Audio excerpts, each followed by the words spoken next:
여러분, 오늘은 우리 양문교회 설립 45주년 기념주일입니다. 양문교회가 1981년 2월 8일 날 우리 이복경 권사님 가정에서 설립 예배를 드리면서 시작이 되었습니다. 이복경 권사님의 가정은 지금 우리 조원 집사님, 박월순 권사님 가정입니다. 그곳에서 예배를 드리면서 시작이 됐고요. 그리고 3월 달에, 그해 3월 달에 지금의 이 대지에 10평의 천막을 지으면서 예배를 이곳에서 드리기 시작했습니다. 그러다가 84년도, 3년 후에 84년도 10월 달에 지금의 예배당을 봉헌하게 되면서 이 모습으로 하나님께 예배하면서 양문교회가 여기까지 오게 되었습니다. 교회 설립주일을 맞이하여서 오늘 말씀의 방향은요, 교회론에 대한 말씀입니다.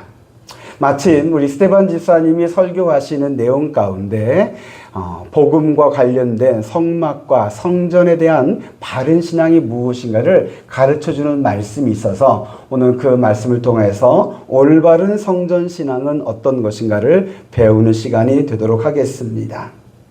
여러분, 유대인들이 스데반 집사를 고소할 때 두 가지의 죄목으로 고소를 했었습니다. 율법 파괴죄와 성전 모독죄입니다. 지난 시간에 율법에 대해서 잠깐 말씀을 드렸습니다. 여러분, 율법은 복음이 율법을 파괴하는 것이 아니라는 것을 말씀을 드렸습니다. 율법은 죄를 드러나게 하는 것이 율법의 역할인데 율법이 이 역할을 잘해야 복음이 더 복음될 수 있다는 것을 말씀을 드렸습니다. 율법은 우리를 복음으로 인도하는 몽학선생입니다. 그래서 여러분들이 나는 복음을 믿는 그리스도인이니 율법을 무시하며 살아도 괜찮다 이렇게 생각하면은 큰 오산입니다. 그것은 오히려 복음이 무엇인지 모르는 신앙입니다. 우리는 복음을 알면 알수록 더 하나님의 그 율법이 얼마나 귀한 것인지를 깨닫게 됩니다. 그러면서 이 율법이 내 삶에서, 내 신앙에서도 이루어지기를 간구하면서 기도하면서 그렇게 신앙생활을 합니다. 우리 양문교회는 복음을 통해서 율법을 다 이루어가는 건강한 그리스도인, 건강한 신앙인들이 되실 수 있게 되기를 바랍니다. 자, 오늘 이 시간에는 이제 스데반 집사를 고소했던 두 번째 제명이었던 성전 파괴죄에 대한 스데반 집사의 해명의 말씀을 보도록 하겠습니다. 유대인들은 예수님께서 성전을 헐라라는 말씀을 가지고서 예수님이 성전을 모독했다라고 그렇게 예수님도 고발한 적이 있었습니다. 그런 예수님을 스데반이 전하니까 이 스데반 집사도 성전을 모독한다라고 그렇게 스데반 집사를 이제 고소한 것입니다. 근데 여기서 우리가 먼저 알아야 할 것이 있습니다. 예수님께서 성전을 헐라라는 말씀을 하시기는 하셨습니다. 요한복음 2장 19절에 예수님께서 이렇게 말씀을 하셨습니다. 성전을 헐라 내가 사흘 동안에 일으키리라. 자, 예수님께서 이 성전을 헐라는 이 말씀은 저 보이는 건물, 성전을 말하는 것이 아니라 성전된 자기 육체를 가리킴이라고 분명히 요한복음 2장에 해석해주고 있습니다. 이것은 예수님의 십자가의 죽음과 부활을 상징하는 말씀입니다. 예수님을 십자가에 죽였지만 그러나 사흘 만에 다시 살아나서 다시 세워서 하나님의 나라를 세울 것임을 예수님이 분명하게 말씀하신 겁니다. 그런데 유대인들은 예수님께서 말씀하신 이 말씀 가운데서 자기들이 이용할 만한 것들, 그것이 뭐예요? 성전을 헐라고 말씀했던 그것만 가지고 예수님이 성전을 모독했다, 성전을 헐려고 한다 라고 그렇게 예수님을 고발했고 예수님을 전하는 스데반을 고소했었습니다. 여러분, 성경 말씀에 본래 성경 말씀이 의미하는 것을 다 헤아리지 아니하고 성경 말씀에서 내가 듣고 싶은 것만, 내가 이용하고 싶은 것만 골라내고 하는 이것을 요즘 용어로 하면은 악마의 편집이라고 합니다. 여러분, 악마의 편집 많이 들어보셨죠? 언론이나 정치인들이 사용하는 방법입니다. 근데 유대인들이 그런 방법으로 예수님을 고발했습니다. 그런데 우리 성도들에게도 사실은 이런 악마의 편집하는 오류들이 가끔씩 발생을 합니다. 여러분들이 설교를 들을 때 아니면 성경을 볼 때 여러분들이 원하는 것만 골라서 보거나 듣는다면 성경이 전하고자 하는 전체적인 그 의미는 파악할 생각도 안 하고 그 한 구절, 한 단어, 이거 마음에 든다. 그것만 붙잡고 이게 하나님이 말씀이다. 이런 식으로 하게 되면 잘못하면은 내가 원하는 것만 골라 빼는 악마의 편집을 할 위험이 있습니다. 우리 양문교회 성도들은 성경 말씀 한 절 한 절 그것도 귀하고 성경 말씀 전체의 것들을 다 우리가 헤아려 보는 그런 신앙인들이 되실 수 있게 되기를 바랍니다. 스데반 집사는 결코 성전을 모독한 적이 없습니다. 그럼에도 불구하고 성전 모독죄에 대한 것에서 이제 스데반 집사가 해명을 하는데 어떻게 해명하는지 말씀 더 들어가 보도록 하겠습니다. 여러분 44절의 말씀을 보겠습니다. 44절이요. 시작. 광야에서 우리 조상들에게 증거의 장막이 있었으니 이것은 모세에게 말씀하신 이가 명하사 그가 본 그 양식대로 만들게 하신 것이라. 성전의 시작은 성막에서부터 시작이 됩니다. 성막은 이스라엘 백성들이 애굽에서 나와서 홍해를 건너 광야 시내산에 이르렀을 때 시내산에서 하나님께서 모세를 통해서 만들려고 하셨던 것이 성막입니다. 이 성막은 이제 이스라엘이 가나안에 들어가고서 사울 시대, 다윗 시대를 거쳐서 솔로몬 시대에 이르러서야 성전이 만들어지면서 성막의 시대는 끝나게 됩니다. 그 기간이 약 480년 기간입니다. 이 480년의 기간 동안 이스라엘 신앙의 구심점이 된 것이 성막입니다. 성막은 여러분들이 많이 아시겠지만은 성막들과 성막으로 구분이 됩니다. 앞에 그림을 보시기 바랍니다. 성막들에는 번제단이 있고 물두멍이 있습니다. 그리고 성막은 성소와 지성소로 나눠지게 됩니다. 성소에는 떡상과 등배와 분향단이 있고요. 지성소에는 하나님의 법궤가 들어가 있습니다. 자, 이것이 성막의 모형이고요. 이 성막은 한 곳에 고정된 것이 아니라 이스라엘 백성이 이동하는 곳을 따라서 이 성막이 함께 움직이게 됩니다. 그런데 스데반 집사는 이 성막을 성막이라 말하지 않고 증거의 장막이라고 44절에 말하고 있습니다. 왜 증거의 장막으로 했느냐? 두 가지 이유가 있습니다. 첫 번째로는요, 모세가 성막을 만들 때에 그가 임의대로 성막을 만드는 게 아니라 맨 마지막 줄에 그가 본 그 양식대로 만들게 하신 것이라. 모세가 본 양식대로 만들었어요. 그러면 이 성막은 모형이에요. 원본이 있는 거예요. 원본을 보고서 그대로 만든 게 성막이에요. 그럼 그 원본은 어디 있을까요? 하나님께서 모세에게 보여준 성막의 원본은 어디 있을까요? 하늘나라에 있는 거예요. 그래서 이 성막은 하나님의 나라가 있다는 것을 증거해주는 성막이에요. 그래서 이것을 증거의 장막이라고 그렇게 말을 한 겁니다. 그리고 두 번째로는요, 이 성막 안에 지성소 안에 법궤가 있고 법궤 안에 돌판이 있는데 이 돌판 안에는 10계명이 기록되어져 있어요. 하나님의 10가지의 계명이 들어가 있는데 이 돌판을 증거판이라고 그렇게 말해요. 왜 증거판이 하냐면 하나님의 뜻이 담겨져 있는 판, 하나님의 뜻을 증거하는 판, 그래서 증거판이라고 부릅니다. 그래서 이 증거판이 담겨져 있기 때문에 법궤를 다른 말로 하면 증거궤라고 합니다. 그리고 이 증거궤가 들어가 있기 때문에 그 성막을 증거의 장막이라고 그렇게 말을 합니다. 그래서 이 지성소에 하나님의 뜻이 있고 하나님의 임재가 임하기 때문에 이곳을 하나님의 임재가 드러나는 증거되는 장막, 증거의 장막이라 하고요. 하나님의 뜻을 세상에 알리는 장막이라 해서 증거의 장막이라고 그렇게 부른 겁니다. 다시 말씀드립니다. 여러분, 스데반 집사가 이 성막을 증거의 장막이라고 부른 이유는 두 가지예요. 하늘나라가 있음을 증거하기 때문에 그렇고, 그리고 하나님께서 우리 가운데 임재하시는 것을 증거하는 장막이기 때문에 그렇습니다. 이것이 성막이 중요하고 성스러워지는 이유예요. 성막 그 건물 자체가 성스러운 게 아니라 하나님이 그곳에 임재하시기 때문에 그곳이 성스러워지는 거예요. 성전도 마찬가지입니다. 성전이 크고 웅장하고 화려해서 그것이 성스러워진 것이 아니라 그곳에 여호와 하나님께서 임재하시기 때문에 그곳이 성스러운 곳이 됩니다. 아멘. 교회도 마찬가지입니다. 교회 건물이 크고 화려하고 음향이 막 웅장하고 조명이 막 삐까번쩍해서 그곳이 성스러워지는 것이 절대 아닙니다. 교회의 성스러움은 하나님이 그곳에 임재하시느냐 안 하느냐에 따라 달려있는 겁니다.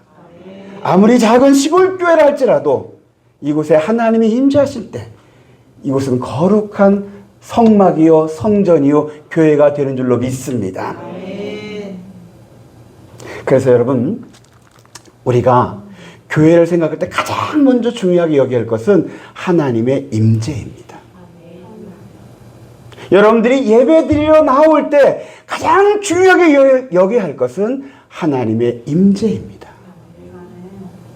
히브리서 11장 6절 말씀에 이렇게 말씀하십니다. 히브리서 11장 6절 다 같이 보겠습니다. 시작. 하나님께, 다시요. 히브리서 11장 6절이요. 히브리서 11장 6절 화면 좀 띄워주시죠.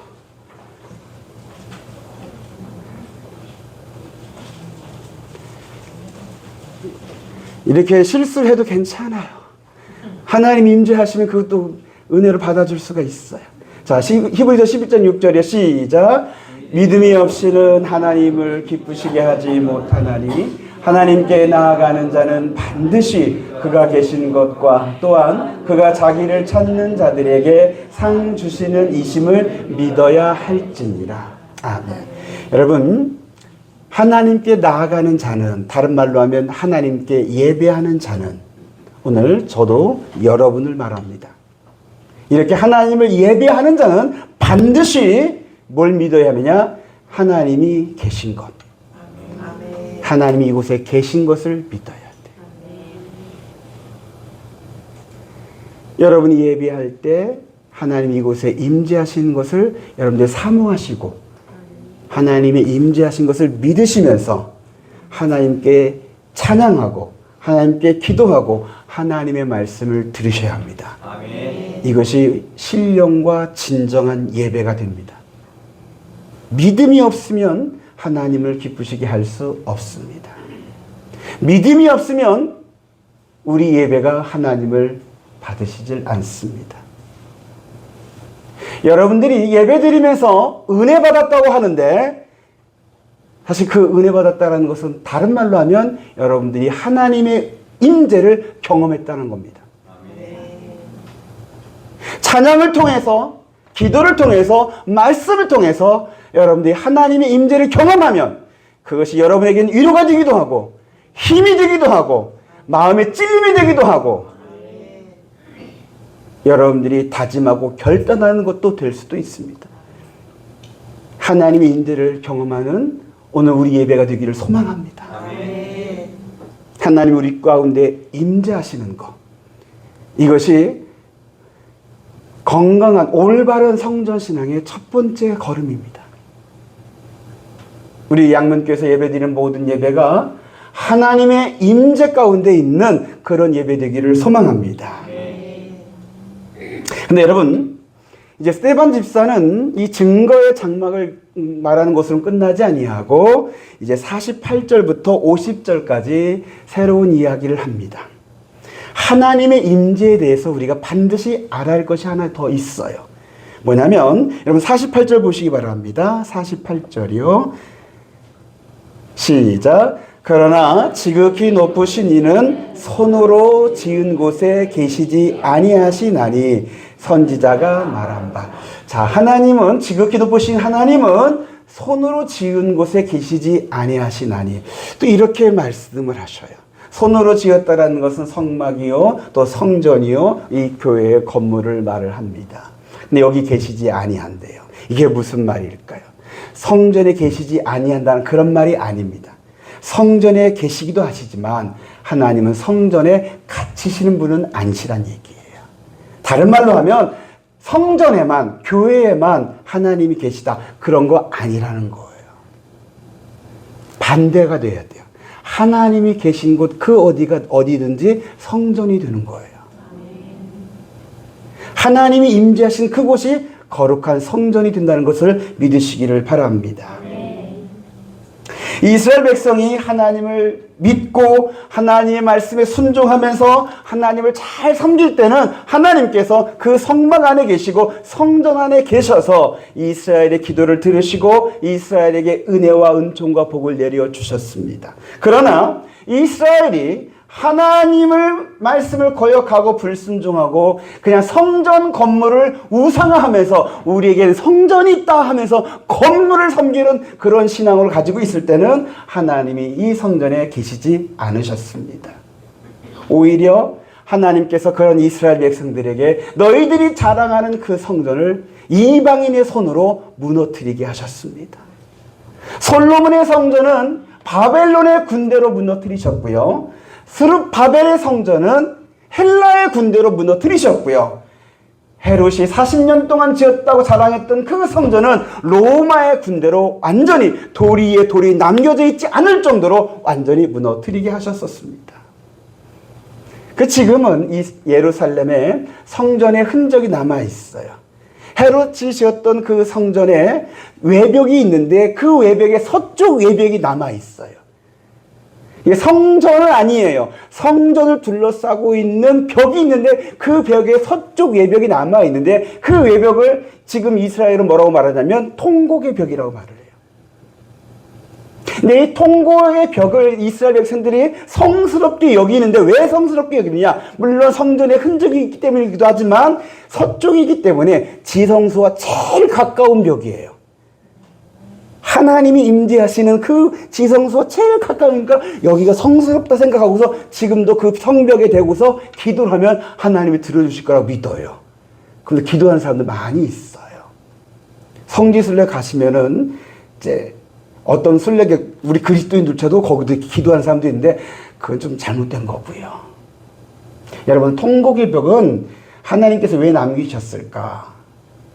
하나님이 떠난 성전은 이렇게 무너진다는 것을 증거하기 위해서 하나님께 남겨주신 거죠. 깨달으라고. 아무리 크고 화려한 성전이라 할지라도 하나님이 떠나면 무너진다. 그런데 오늘날 우리 한국의 교회가 이걸 깨닫지 못하죠. 하나님이 임재하지 않으면 아무리 좋은 교회 건물이라도 무너질 수 있고 흩어질 수 있다는 것을 우리가 깨달아야 하는데 우리 한국의 교회가 교회 건물을 여러분 이 교회 건물이 성전 아닙니다. 일 수도 있지만 이것만이 성전이다. 그거는 건강한 성전 신앙이 아닙니다. 다시 말씀드립니다. 성전은 하나님이 계신 곳이 성전이에요. 건물이 성전은 아니에요. 근데 우리가 잘못 생각하는 게 이 예배당이 성전이라고 그렇게 말을 하고 크고 화려하고 웅장하고 아름다운 성전을 짓자 하면서 이제 집 팔아서 성전 짓자, 차 팔아서 성전 짓자, 빚내서 성전 짓자 뭐 이렇게 해버렸어요. 그러다 보니까 성도들이 신앙생활하면서 남는 건 빚밖에 없게 되었고 교회는 빚 가운데 거하는 교회가 되어버렸어요. 이런 교회 하나님이 떠나시면 어떻게 될까? 그것을 하나님께서 예루살렘의 통곡의 벽으로 보여주실 뿐만 아니라 한국 교회가 깨달으라고 먼저 앞서서 교회가 되어질 것들을 보여주는 것들이 흔적들이 있어요. 영국 교회와 미국 교회예요. 특히 영국 교회는 우리 감리교회의 시작이 되는 곳인데 지금 영국 교회에 일어나고 있는 현상은 교회가 이제 빚을 다 갚질 못해서 팔려나가요. 박물관으로나 도서관으로 팔려가면 그나마 다행인데 어느 교회는 이슬람의 모스크로 팔려가기도 하고 심지어는 클럽, 술집으로 바뀌어지는 교회도 건물도 있어요. 여러분, 침체기는 교회의 침체기는 어떤 때냐면 성도들이 떠난 것이 침체기인 것처럼 보이지만은 그러나 영적으로 보면 하나님이 그곳에 안 계신 것이 침체기예요. 저 우리 양문교회는 하나님이 임재하신 교회 되기를 소망합니다. 여러분, 분당 우리 교회 이찬수 목사님이 우리 한국 기독교계에서는 그래도 건강한 신앙으로서 목회하시는 분으로 소문나 계신 분이셔요. 이분 교회는 그래도 최근에는 100교회인가요? 를 이렇게 성도들을 나누어서 교회를 이렇게 분리 개척했던 운동도 했고요. 지금도 많은 분들이 모이지만은 학교의 체육관을 빌려서 예배를 드려요. 뭐 큰 교회 짓고 싶은 그런 유혹도 있었을 텐데 그거 다 이겨내면서 예배에 집중하는 그런 목사님이셔요. 근데 이분이 어느 교회라고 말씀 안 드릴게요. 지금도 큰데 더 큰 교회를 짓고 싶어하는 그런 교회에 가서 설교를 한 적이 있대요. 더 크고 우리나라에서 참 잘 지었다 하는 그런 교회를 짓고 싶다라고 했던 그 교회가 설교했는데 뭐라고 말했냐면은 여러분, 그렇게 하다가 이 교회 50년 후에 되면 술집으로 바뀔지 누가 알겠습니까? 여러분, 하나님이 떠나시면 그렇게 될 수도 있단 말이에요. 그거 짓는 것에 우리가 힘을 쏟아할 때가 아닌데, 저는 그 얘기 들었을 때 이건 설교가 아니라 예언처럼 들려지더라고요. 우리 한국교회에 하나님께서 선포하시는 예언처럼 들렸어요. 사실 저한테 저를 깨닫게 하시는 하나님의 메시지이기도 해요. 왜냐하면 이렇게 목사님들 사이에 이런 말이 있어요. 목사가 천국 가면 3가지 일을 했다고 해서 칭찬을 받고 상급받는 게 3가지가 있대요. 첫째는 선교했느냐, 두 번째로는 개척했느냐, 세 번째는 뭘까요? 교회 건축했느냐. 이 3가지 중에 하나를 하면 상급받는데요. 근데 누가 한 건지 몰라요. 성경에도 없어요. 근데 이게 그냥 목회자 사이에서는 그냥 전혀 내려오는 이야기예요. 근데 제가 그때 분별력이 없어서 그것이 사실인 줄 알고 이 3가지 중에 하나는 해야 하는데 선교도 안 했지요, 개척도 안 했지요. 그럼 성전 건축이라도 하자. 이런 생각에 빠진 적이 있었어요. 그래서 양문교회에서 제가 해야 할 일이 이제 성전 건축하는 건가? 이렇게 생각도 했었어요. 그런데 여러분, 아닙니다. 하나님께서 원하시고 기뻐하시는 것은 제가 거기에 함몰되는 거, 그거 짓는 것에 내가 모든 힘을 다 쏟는 거, 그거 아니더라고요. 복음을 전하라고 저를 세우신 줄로 믿습니다.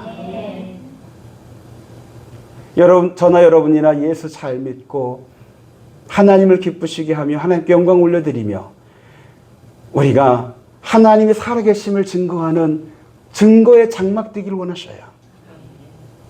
우리 양문교회가 이 마을 사람들에게 하나님이 살아계시고 예수 그리스도가 복음이라는 것을 증거하는 증거의 장막 되기를 원하시지 화려한 건물로만 남기를 원하시는 건 아니었어요.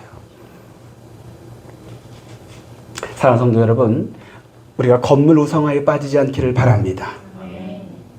우리가 섬겨할 것은 건물이 아니라 이 건물을 성스럽게 하는 여호와 하나님이십니다. 하나님을 섬겨야 합니다. 이것이 올바른 성전 신앙의 모습입니다. 성전을 성전되게, 교회를 교회답게 하는 것은 하나님의 임재였습니다. 여러분들이 매 주일마다 교회 올 때 하나님이 이곳에 임재해달라고 기도하시면서 오시길 바라고요. 그러면서 여러분들이 살아가실 때 이것을 꼭 기억하면서 사십시오. 뭐냐면 하나님이 내 안에 계신다. 하나님이 우리 가운데 계신다. 가끔씩 우리 교회는 아니지만 다른 교회에서 일어나는 일들 얘기를 들을 때 이런 말이 절로 나올 때가 있어요. 하나님이 계시다는 것을 믿으면 저렇게 못할 텐데.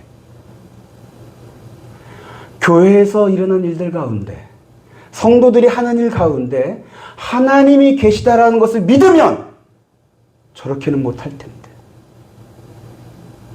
라는 말이 나올 때가 있어요. 전 우리 양문교회는 그런 일은 추호도 일어나지 않기를 바랍니다. 아무리 여러분들이 혈기가 있고 잘못된 건 추호도 내가 결코 볼 수 없고 한다 할지라도 하나님이 계시다는 것을 먼저 생각하십시오. 고린도전서 3장 16절에 이렇게 말씀합니다. 시작. 너희는 너희가 하나님의 성전인 것과 하나님의 성령이 너희 안에 계시는 것을 알지 못하느냐. 하나님께서 계시는데 이제 건물 안에 계시다라고 말씀하지 않습니다. 복음은 우리에게 이렇게 말씀합니다. 하나님의 성령이 너희 안에 계신다. 그래서 하나님의 성령으로 말미암아 제가 여러분이 거룩한 성전이 되었습니다. 아멘. 복음 우리에게 증거하는 성전의 메시지입니다. 한번 따라서 해주시기 바랍니다. 내가 성전입니다. 다시 한번 내가 성전입니다. 하나님이 내 안에 계십니다.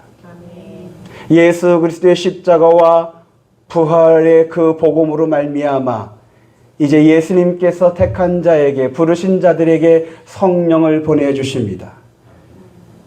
저와 여러분들이 예수님을 믿었다는 얘기는 성령이 내 안에서 믿음을 주셨다는 증거입니다.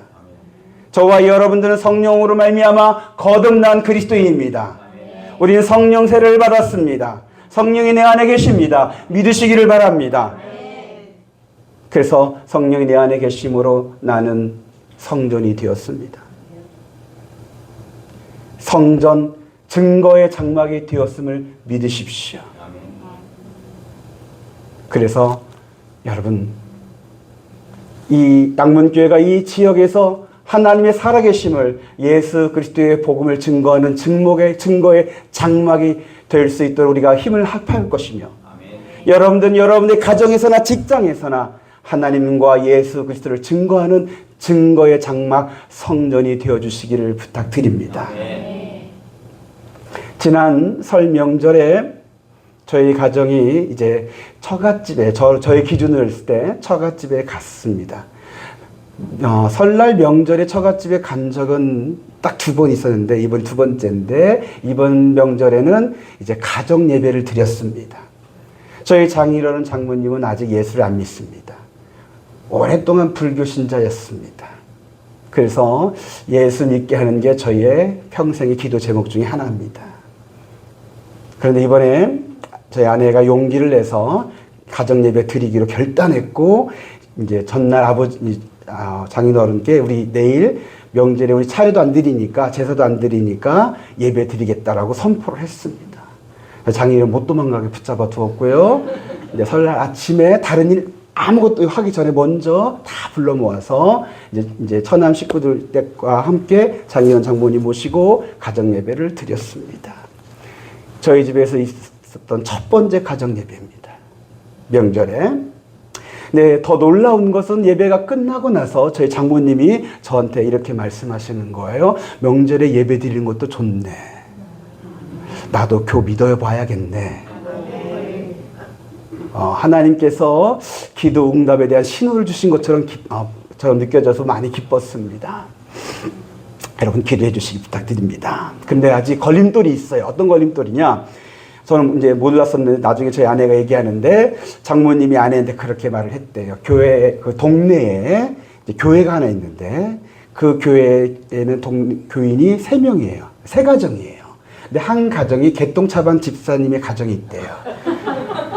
그분이 기도할 때마다 개똥차반처럼 살아서 죄송하다고 맨날 이렇게 흙이 기도해서 별명이 개똥차반 집사님인데, 그분이 아내 되신 집사님도 이제 집사인데, 그분이 가끔씩 우리 장모님한테 형님 이제 교회 좀 가시죠, 나오세요라고 이렇게 전도를 한대요.